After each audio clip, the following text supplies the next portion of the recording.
That was a cultural display today that took place in Enugu.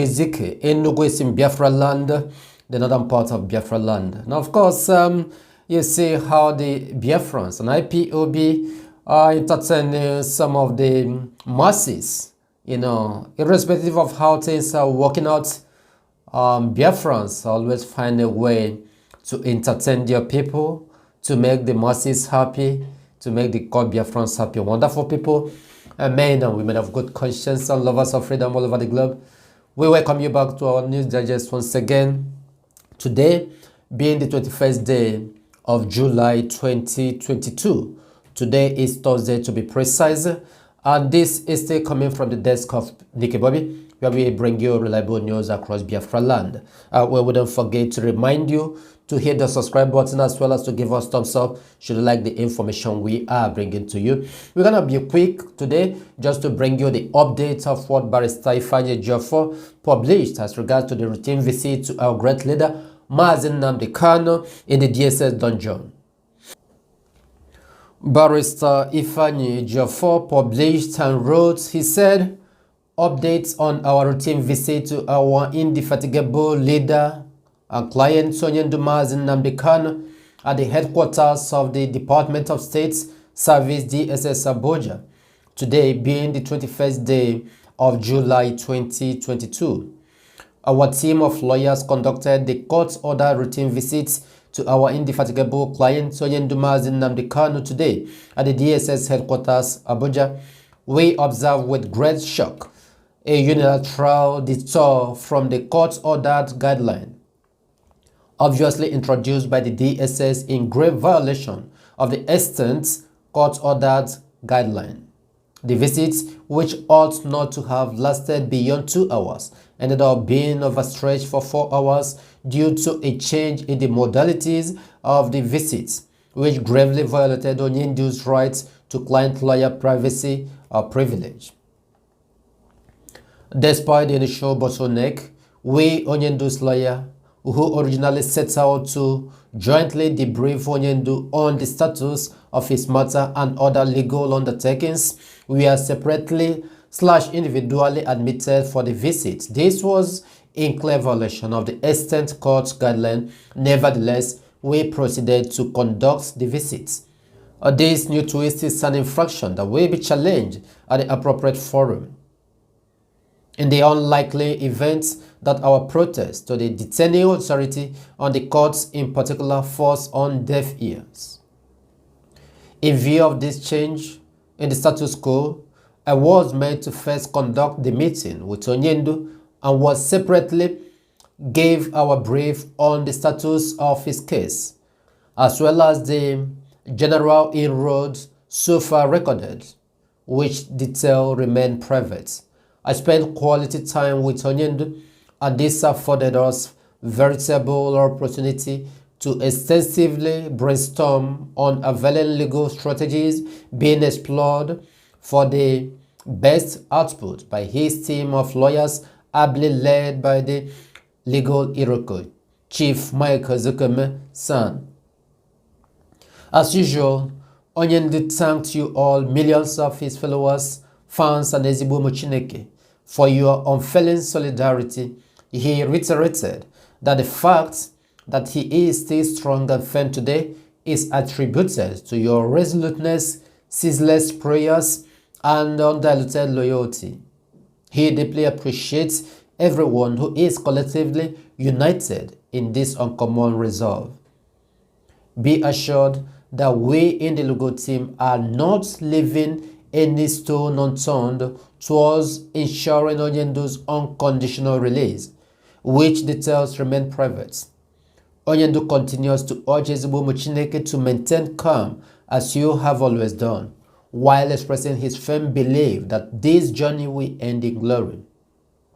Most importantly, Onyendu assures you all that his presence incarceration in solitary confinement is a sacrifice that will not go in vain. He solicits your understanding, patience, and cooperation to enable us to see the manifestation of the will of God in this regard. Thank you all, Ezigbo Chineke, and remain hugely blessed. We move. Signed, Sir Ifeanyi Ejiofor Esquire, IPOB's lead counsel, 21st July 2022. This is the update, the routine visits update that Barrister Ifeanyi Ejiofor made all of us to understand that DSS is on their game again, as they are flaunting court order, because in Nigeria there is no judicial system. Do you think there is? If there were to be a judicial system in Nigeria, DSS supposed to be under law, right? So, but they are not obeying the law. They don't even obey the court order, let alone the law that was instituted by the Zoological Republic Constitution, because the zoo itself, as what as it is, still have constitution.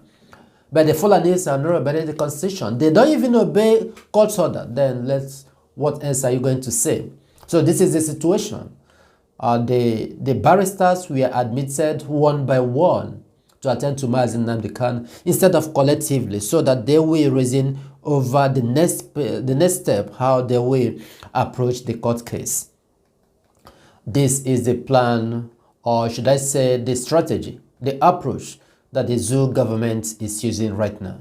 And this is how it is. But we must continue, just like Barrister Ejiofor said, we move. And I support that we move, we continue pushing ahead. We are not deterred, we are not perturbed by any of the infringements, by any of the frustration that they might try to give. And that is why Mazi Nnamdi Kanu said he is there. It's a sacrifice, and that's a huge sacrifice indeed, because for Biafra to come, there must be sacrifice, and that is that sacrifice he made. He himself is there. He's there, you know. So it is worth doing that we all understand the importance of these things, why Mazi Nnamdi Kanu single-handedly presented himself for the sake of Biafra. All we need is support. You know, we need your support to continue energizing so that Biafra will be restored. I like always tell you that I don't believe in the zoo. I don't, even for a single day. I am not a believer of the zoo. Yes, quote me right. Even as people are campaigning for BDOB, I'm not against it in any way. But what I'm telling you is at the end of the day, the Fulani will still try to rig the election with the Britain, because they are working hand in hand. Britain and Fulani are working hand in hand. They will still try to turn things against the will of the masses, because we know too well that the will of the masses is for P2B to become the president.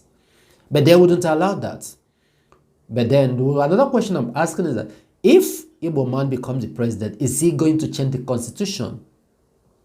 The constitution that makes the Fulanis the first-class citizen.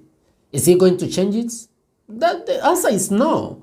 So to me, there is no point contesting for all this. Even though P2B tried become a president tomorrow, and he managed to change the economic system of the Zoological Republic, what happens when he leaves the office? So I am just looking at the forerun, at the lengthy period of it. I'm having this foresight. I'm seeing the vision ahead, not just what will happen within now and the next 8 years. I'm still looking at ahead, what will happen after the 8 years, the next 15 years, 20 years. Where will the zoo be then? Do you understand me? What I'm saying is that if P2B now become the president of the zoo, try to turn the economy around, try to establish a very good and mechanized agricultural system, rebuild the zoo, what happens after 8 years that he left the office? Because I'm hearing some people that say that they so much believe in Nigeria, that they have houses here and there in the north, in Sokoto, in that, and they cannot leave those things. Is it only in Nigeria that you have houses? Don't you have houses in US, in UK? Some of us have houses in Ghana. Some of our brothers and sisters have houses in Canada, in Australia, in other places, even in Cotonou. Are you not proud of having a house there? Has anyone come to take your house from all these countries? The same way it will be. If you have a house, a property in the northern part of the zoo, in the western part of the zoo, when the various indigenous people go back to their own places, then you will be a foreigner in those areas and you return your property. That's how it is. So I don't understand the reason why people continue saying they have invested much in Nigeria, their properties and that. Oh, okay. When you return your property, what happens to your life and to the life of your generations to come? So it's not all about let Peter Obi go there. It's all about what's happened after Peter Obi left the office if eventually he becomes the president. So we will still go back to not even square one again. This will be square -0 or -10. So that's what will happen. So I am not a fan of, like I said earlier, I'm not against Peter Obi, but I'm not a fan of letting him become the president because it's useless to me. After turning around the economy, what happened next? Okay, let's just take a look of what's happened in Anambra. When Peter Obi turned Anambra, it became a very good economic hub in the east, of course, in the Zoological Republic entirely. When he left the office, he said how many billions he kept for the coffer. What happened to those billions? Even though it was an Igbo man who took over the office, what happens to those billions? What is the situation of Anambra today? If not that another guru in the name of Charles Soludo is there now, because I believe Soludo will do a great job. So these are the things we are saying. Obianon went there, squashed everything. After drinking Ogugro and other things, dance, that's all. He even promised to be paying per head of Biafrans. If he need Fulani delete, he pay 500,000. That's to show you the type of persons you are putting here. So it's not about let Peter Obi goes in. It's about how is the foundation? How strong is the foundation? Because if you go there and rebuild everything rebuildable, what happens when you leave the office? Because this is the typical settings of the Zoological Republic. Because it is not supposed to be a nation, a country. So anybody that comes do what he wants. There is no a systematic approach on how to run the government affairs. In other civilized countries, when the president takes over, he's not going to introduce new policy. It is those who are in charge of the policy that will introduce it.